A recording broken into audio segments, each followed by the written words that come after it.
Alors, écoutez, je vous ai donné une petite histoire. Enfin, c'est ma petite histoire. D'autres personnes auraient pu la raconter différemment, mais j'ai essayé de faire le tour de la question pour ce qui est des cancers du sein.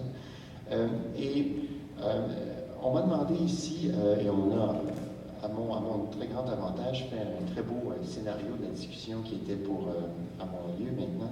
Donc, je vais juste demander à mes copanélistes de brièvement expliquer quelles sont les missions poursuivies par leur centre de recherche qui représentent tous des pôles importants de la recherche au Québec.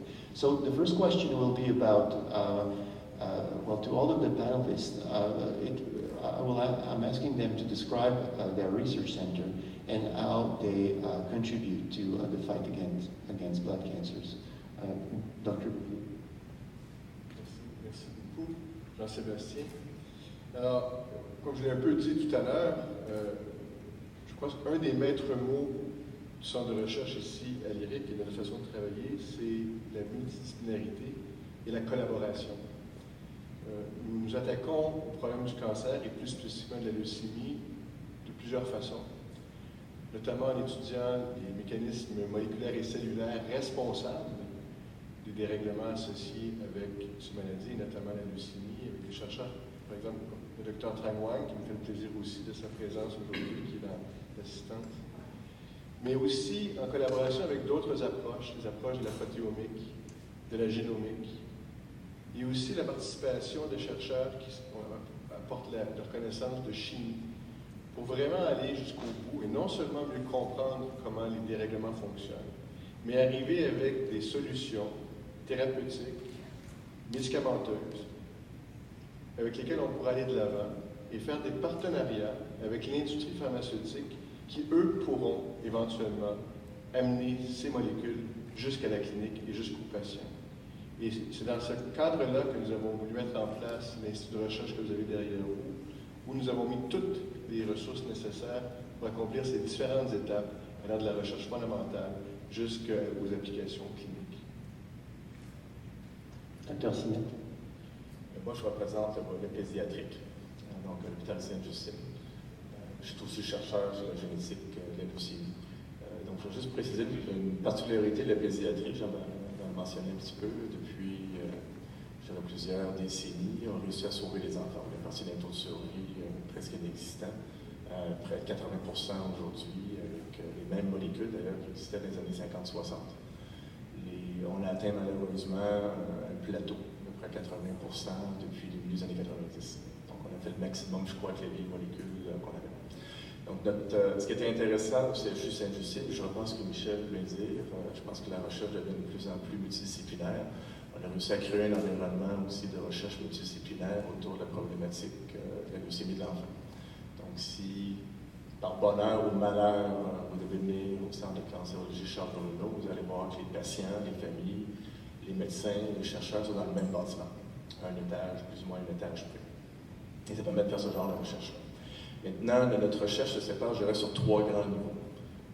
Michel le mentionnait tantôt, il faut comprendre la maladie pour mieux la traiter.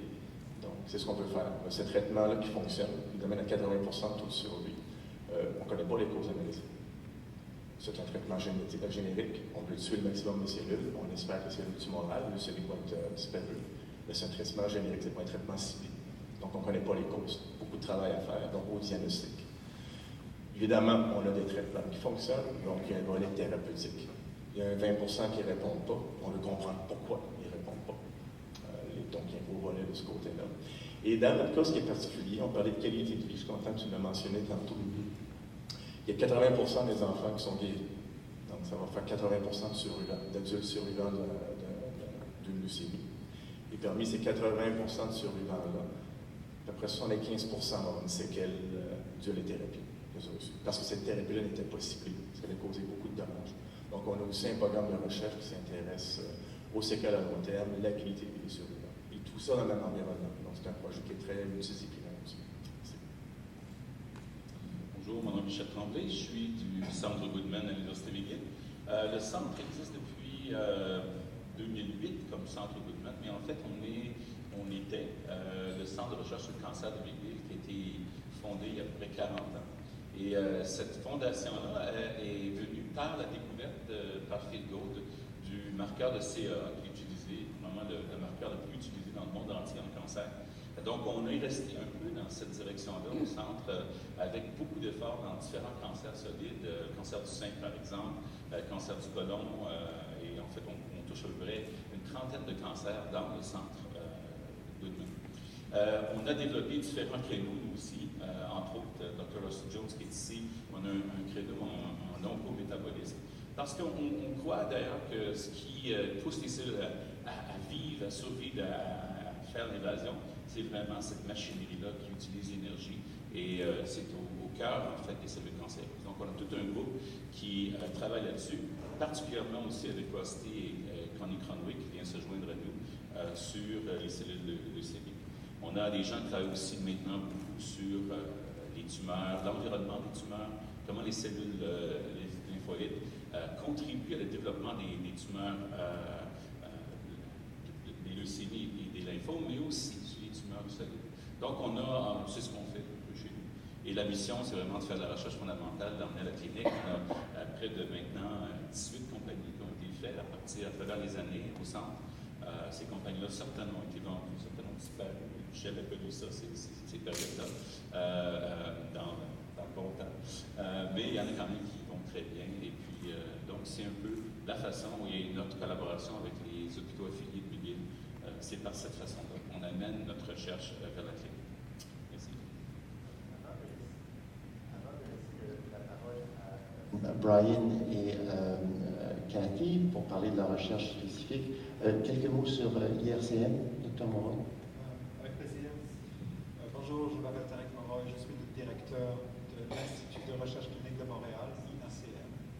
C'est un institut à peu près de la même taille que l'IRIC. Il est situé en centre-ville. Il est affilié à l'Université de Montréal et à une association avec l'Université de McGill. Alors, vous noterez déjà la différence entre le mot affiliation et association. On est plus près de l'Université de Montréal que de McGill, mais physiquement, on est plus près du campus de l'Université de McGill. Alors, l'IACM existe depuis 50 ans bientôt et historiquement a étudié les mécanismes de maladies cardiovasculaires. Et plus récemment, depuis quelques années, a ouvert un axe de recherche sur le cancer, notamment sur les leucémies, cancer de sein. Dans mon groupe, à l'IACM, étudie les leucémies. Il y en a deux autres groupes qui étudient les lymphomes et les leucémies. Alors, le modèle de l'IACM est un peu différent du modèle de l'IRIC. Bien, c'est un centre de recherche universitaire. On a la mission de découvrir les mécanismes moléculaires des maladies pour trouver des cibles thérapeutiques. Mais le modèle à l'IRCM est que les cliniciens chercheurs, les cliniciens pratiquants sont dans le même bâtiment et on opère des cliniques ambulatoires de recherche dans notre bâtiment, pas un hôpital. On n'est pas un hôpital, on n'a pas une urgence, on n'a pas de l'ampleur de l'hôpital, mais on a des cliniques dédiées uniquement à la recherche et les cliniciens sont dans notre institut.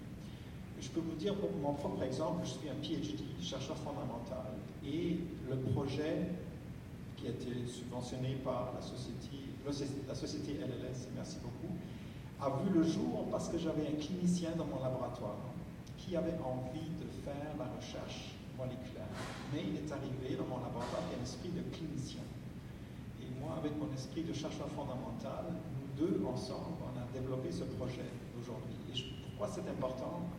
Parce que les chercheurs comme moi, les chercheurs fondamentalistes avec une formation rigoureuse sur la science, ils n'ont jamais travaillé dans un hôpital avec des patients, n'ont pas la même vision sur une maladie. Et c'est lui, mon partenaire clinicien, qui m'a dit laisse-moi regarder les patients atteints de leucémie myeloïde aiguë s'il n'y a pas de mécanisme moléculaire particulier. Et je lui dis, vas-y, j'ai pensé qu'il va travailler beaucoup, espérons qu'il va trouver quelque chose, mais il a trouvé quelque chose. Et on a cette découverte, à savoir une variation d'un gène qui est responsable pour la différenciation de cellules myeloïdes à l'émergence de cette leucémie. Il existe un variant chez les patients et ce variant cause une accélération de la maladie, etc. Tout pour vous dire que le mélange clinicien intéressé à la recherche et un chercheur fondamental un peu rigoureux, ça c'est le mélange que l'IACM veut faire et de ce mélange, de cette confrontation et collégialité, complicité, où on croit à l'IACM sortent les meilleures idées pour traiter les maladies. Merci beaucoup. Thank you very much. I will obviously not follow the scenario, but I cannot refrain from asking Kathy, how did that play out for you, this interaction with clinicians, how you were able, from IRIC, to start a clinical trial? So I trained in protein biophysics and thermodynamics, so Terrica was very far away from clinical studies. But one of the things that I learned many important things in, but I learned I wanted to do something that I felt was applicable to the universe as opposed to beautifully theoretical. And I happened to start studying an oncogene called EIF4E, and in the lab we used biophysics to figure out a way to target it. And I had a fabulous collaboration starting off with some guys at the Jewish General, Sarit Assouline and Wilson Miller, and we've been collaborating thanks to LLS funding since, I guess we've had 10 years now of LLS funding, almost $3.5 million, to run 2 clinical trials and to start a third, and it's been really fabulous and it only was possible, I should say, with LLS resources because the drug we found was generic, so there was really no company interest. But to have that kind of interaction and back and forth and really see what you're doing in the lab actually has meaning. Can you add to that, Brian, with your your new collaboration with Fred Barabé, Québec City? Yes, I'm happy to. Donc, si je parle de notre projet là, je dois parler un peu des casquettes. Donc, nous, dans notre labo, on travaille avec une sorte de technologie qui nous permet de voir tous les changements dans l'ADN. Ça veut dire que dans chaque cellule de la leucémie, il y a des petits changements qui font pousser les cellules cancéreuses. Donc, avec notre technologie, on peut voir tous les changements comme ça. Mais qu'est-ce que ça donne? Dans chaque de tes cellules, il y a 3 milliards de positions qui donnent l'information. Et dans tout ce milieu-là, il y a comme entre 8 et 10 changements qui donnent la leucémie. Donc, tu peux imaginer le problème de trouver ces 8 ou 10 positions. Et en plus, ça change dans chaque patient. Donc, moi, quand je travaille dans mon bureau, là, avec beaucoup de temps avec mon ordi, pour faire des logiciels, pour trouver des changements qui sont importants. Donc, c'est intéressant de faire la recherche comme ça, de trouver des changements qu'on pense qui sont importants. Mais à ce point-là, c'est très important d'avoir l'accès à des hématologues pour qu'on puisse voir comment on peut faire la translation entre les découvertes et des traitements pour des patients. Donc, pour nous, pour Fred et moi, on travaille ensemble très bien. Là, on a une bonne complémentarité entre nos expertises. Donc, ça travaille très bien ensemble. Eh bien, je finirai juste par dire qu'à l'hôpital Maisonneuve-Rosemont, on travaille beaucoup dans cet axe-là. Nous sommes le principal centre de greffe, dépendamment des années, là, souvent 2e au Canada, mais 1er de temps en temps aussi, pour ce qui est du nombre de greffes. Là maintenant, si je voulais absolument insister, je dirais qu'en termes de greffe innovatrice, on est vraiment devant tout le monde, mais bon, les gens en Vancouver ne sont pas ici, donc je parle de ça. Mais c'est vraiment ce qui nous motive, pour l'hôpital, en fait, la greffe de moelle et aussi les autres traitements en hématologie maligne. Nous sommes l'hôpital qui traitons le plus de leucémie de l'adulte et le plus de lymphome au Québec, par une très grande marge. Donc, ça crée un environnement clinique particulièrement intéressant avec beaucoup d'échantillons de patients, beaucoup de patients pour faire des études également. Et par ricochet, ça augmente très certainement l'accès à des thérapies innovatrices pour des patients. Donc, c'est certainement notre credo, mais autour de ça, sur les 30 dernières années, s'est construit une recherche fondamentale intéressante où on allait à partir de questions cliniques posées dans le laboratoire, différents devis afin de répondre à ces questions-là. Comment le système immunitaire fonctionne pour éliminer le leucémie, par exemple. Donc, et ça, c'est un domaine extrêmement actif. Donc, on pourrait se positionner dans le spectre un petit peu comme étant un maillon, là, ce qu'on appelle dans le jargon la recherche transnationnelle, où on envoie le message des deux côtés, une question clinique vers les sciences fondamentales, et on essaye d'appliquer des découvertes en sciences fondamentales directement chez le patient. Tout le monde a insisté sur l'importance des partenariats. Nous avons des partenariats tout à fait privilégiés avec l'IRIC notamment, mais aussi d'autres centres, ce qui nous permet d'être le plus, disons, d'utiliser nos ressources au meilleur escient possible. Donc, je voudrais juste maintenant poser la question au panel parce que nous sommes tous des chercheurs du Québec et c'est très important de savoir quelle est l'importance de faire de la recherche ici et comment se positionnent nos infrastructures de recherche. Est-ce que c'est important d'investir ici? Est-ce que les découvertes faites ici peuvent avoir des résonances importantes et partout? Est-ce que la très active Société de leucémie et lymphome en collecte de fonds, parce qu'ils sont très bons, est-ce que ça aide de financer la recherche au Canada et au Québec, peut-être même à Montréal en particulier? Alors, le micro, sinon je vais être obligé de choisir. Bon, et alors, allez-y, Dr. Tremblay. Je me suis fait prendre en marche. Non, mais c'est très important. En fait, la Société de lymphome et leucémie a permis à plusieurs jeunes chercheurs de s'établir. D'ailleurs, Québec dans Monaco, à travers depuis plusieurs années dans des domaines plusieurs ici. En fait, dans le domaine des vaccins anti-cancer.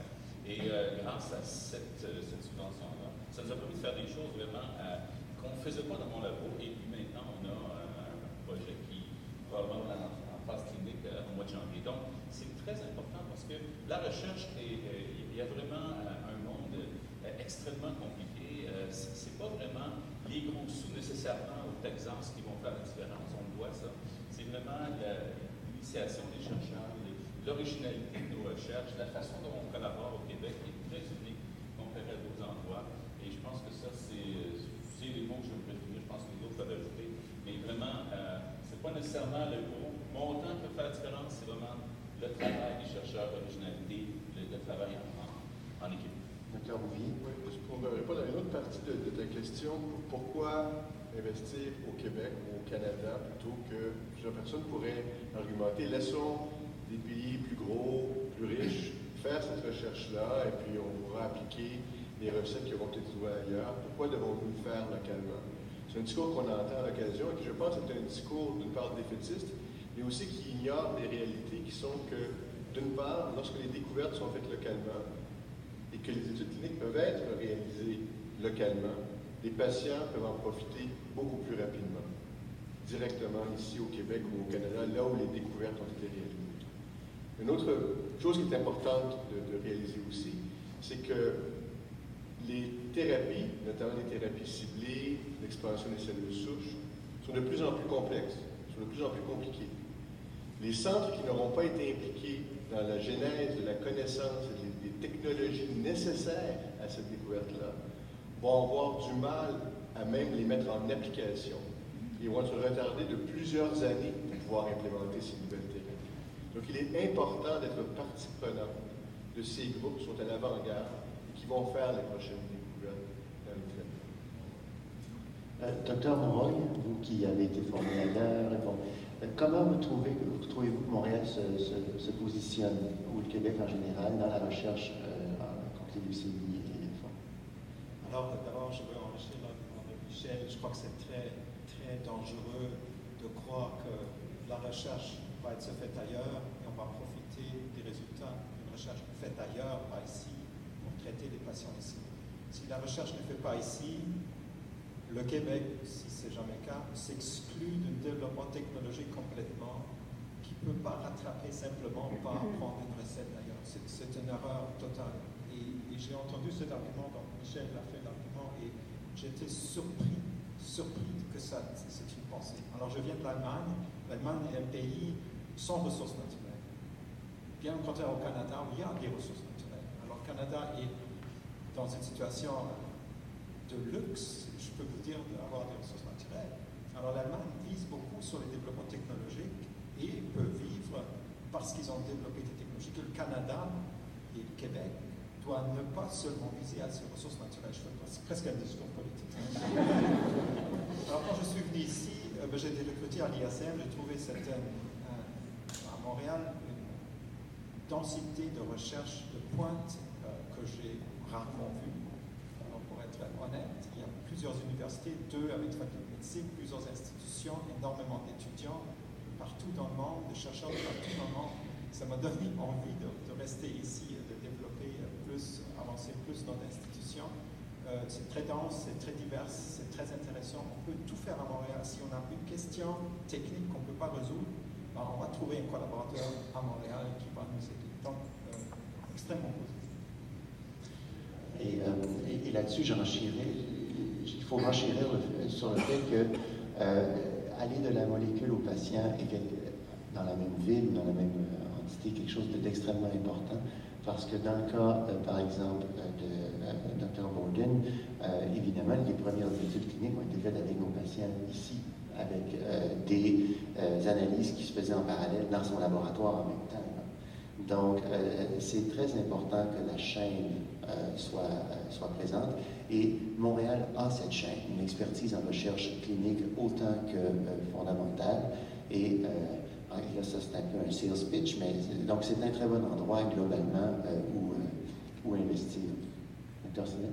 Oui, moi, j'aimerais parler de compétition internationale, d'expérience. Je suis d'accord avec toi, Michel, on le dit souvent, il ne faut pas le faire au Québec, les Américains vont le faire en anglais. En pédiatrie, on doit travailler avec les obligés, les chiffres sont tout petits. Les nombres leucémie de l'enfant, c'est 40, 50 cas par année dans tout le Québec. Donc, si on peut faire des cliniques, on peut se mettre ensemble. Ces réseaux-là sont généralement nord-américains, soit ce qui nous concerne ici, il y a des réseaux en Europe aussi. Et l'argent vient des États-Unis. Et au Canada, il y a déjà eu d'essais cliniques supportés en oncologie pédiatrique. D'ailleurs, vous ne savez peut-être pas, mais au Canada et au Québec, la santé de l'enfant est une bonne priorité. Donc, on dépense ces argents. On n'entend pas, je vais me rapprocher. Comme ça va?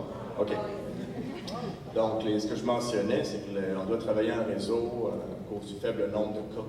Donc, on travaille avec des réseaux nord-américains dans ce qui nous concerne, donc, de ce côté-là. Et que l'argent vient des États-Unis, parce qu'au Canada, étant donné que la santé de l'enfant n'est pas nécessairement une priorité, ni au niveau provincial, fédéral, il y a jamais eu d'argent à investir dans ces cliniques en oncologie pédiatrique. Donc, c'est de l'argent américain. Et on est bien content de bénéficier de nos patients. On a eu beaucoup, je l'ai mentionné tantôt, beaucoup de succès, évidemment 80% de succès. Ça va bien. C'est le traitement qu'on donne à tout le monde. Lorsqu'on a mis le temps de travailler sur les 20% qui ne répondent pas, Brian en a parlé tantôt, la thérapie ciblée. À ce moment-là, on va bénéficier de nos patients. On doit être capable d'avoir suffisamment d'argent pour travailler sur nos patients. Ce n'est pas à Memphis, ce n'est pas à New York, ce n'est pas au Texas qui vont être capables de trouver des solutions pour nos patients. Les erreurs de frappe, les erreurs que Brian mentionnait tantôt, qui sont différentes pour chaque patient, sont aussi différentes pour chacun des patients partout dans le monde. Donc, ça, on peut bénéficier d'une retombée immédiate sur nos patients pour faire de la recherche ici, initier nos propres essais cliniques. Donc, dans cette particularité canadienne ou québécoise, je pense qu'il faut la protéger. Sinon, on ne bénéficiera jamais. Parfait. Bon, mais alors, on est tous d'accord. C'est bien, c'est un panel où on est tous d'accord. Ça n'arrive pas souvent. C'est certainement pas en politique, en tout cas. Donc, le temps avance. On a encore un petit peu de temps au moins pour faire un dernier tour de table. Et c'est là que, les panélistes, on va voir s'ils sont de bons politiciens. Surtout, pour finir sur le thème, quand on correspondait de M. Vanas et moi pour préparer le scénario, une des questions qui surgit comme ça, puis à chaque fois que je parle à des patients, c'est des questions qu'ils me posent tout le temps.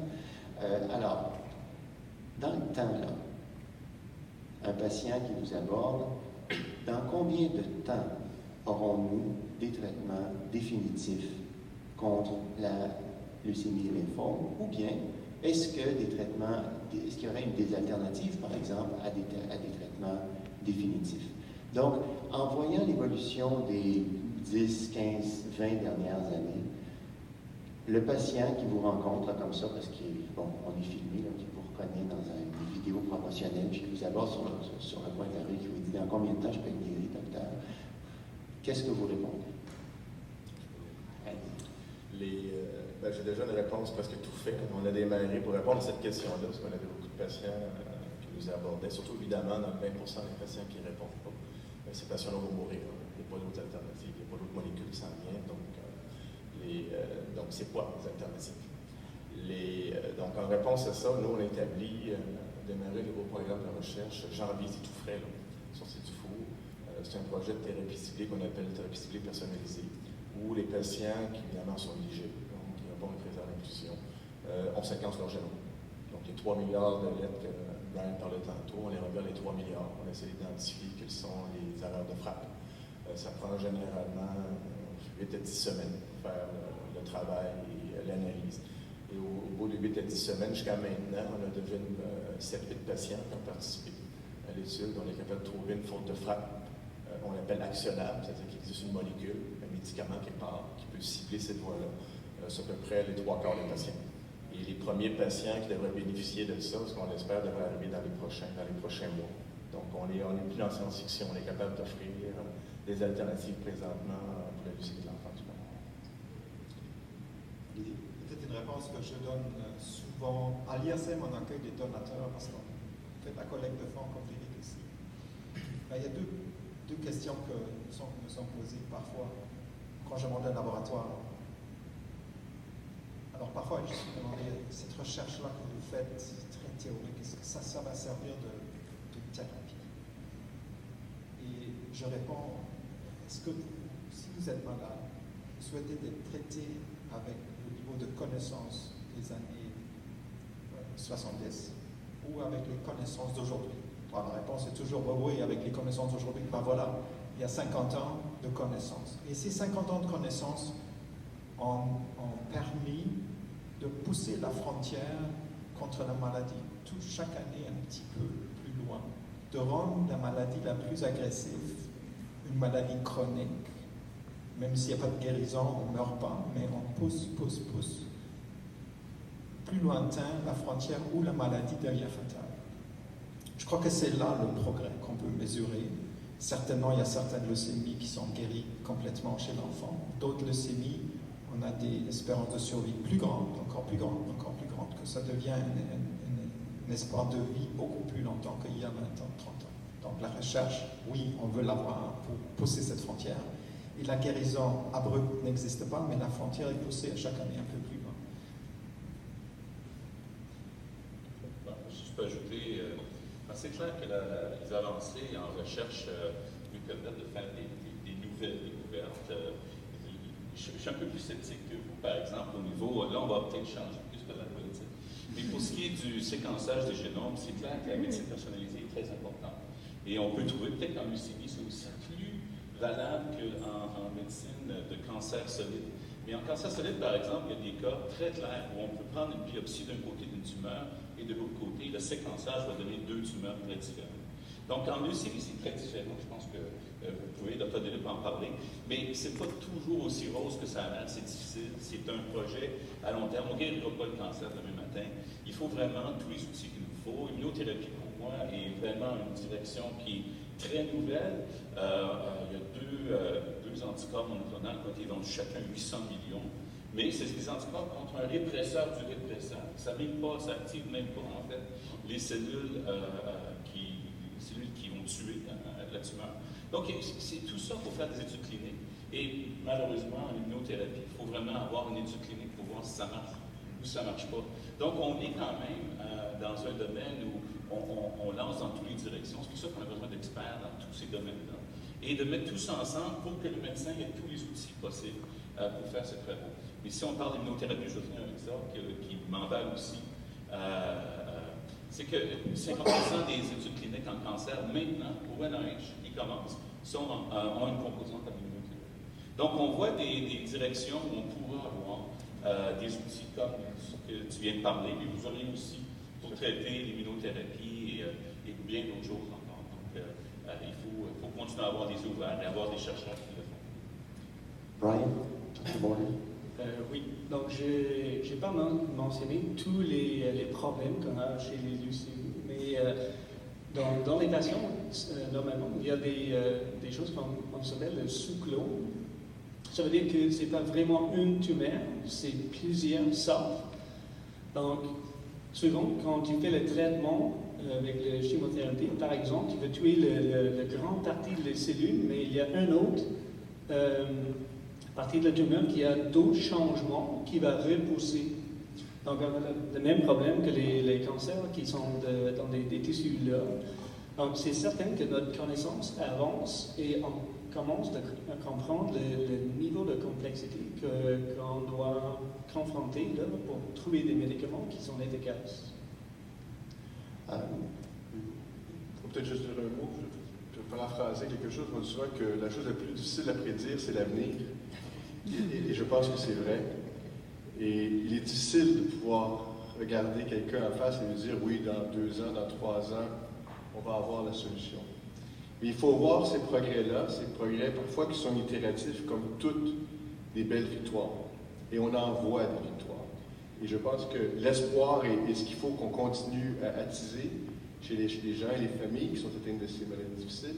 Et ce n'est pas un espoir vide, puisqu'on voit une amélioration des traitements de façon constante, comme Tariq l'a dit, depuis plus de 50 ans. Et je pense que la pente de l'amélioration des traitements est en accélération. Donc, je pense qu'il y a tout lieu d'être optimiste. Moi, je vais vous dire, je me fais poser cette question-là en clinique souvent. Là. Puis, bon, OK, vous allez me traiter de façon X, là, quelles sont mes chances? Donc là, on parle des statistiques, Puis, je peux me faire demander après ça, oui, mais si le cancer revient dans 3, 4, 5 ans, eh bien, pour bien des maladies, je suis incapable de dire comment je vais les traiter dans 3, 4 ans. Donc, ça avance effectivement très vite. Il y a vraiment eu une accentuation de la pente, la découverte dans plusieurs champs. Là, on peut parler d'immunothérapie, de thérapie ciblée ou même de la chimiothérapie qui devient de plus en plus intelligente. Donc, c'est une question extrêmement difficile, mais c'est en fait, mon incapacité à répondre est en quelque sorte le plus bel espoir que je peux donner aux patients. Donc, the final word, Ken? Final word. I guess our biggest challenge, I mean, is obviously to develop curative treatments. And for me, I see multiple ways that the tools that we need to do this are obviously we have to be highly collaborative, people who are willing to work, clinicians and scientists together, and I think 20 years ago that really didn't happen much, and now it's an emerging paradigm. I see that as scientists we always say this, so you'll probably not take it too seriously, but we need your support and your funds in order to do these experiments and clinical trials, because in some cases without the LLS support, they just won't get done. And we all need within our hearts to really be, our final goal, not to be famous, but our final goal is to actually help people. And I think as long as that's where all our final goals as scientists and clinicians are, then we're eventually going to get there. But there's a lot of technical challenges. One that Brian mentioned sort of laterally is drug resistance. A lot of patients will initially respond well, and then they're gonna not. And we really need to invest resources into this area as well. So, I mean, my final word is, I guess I tread hopefully.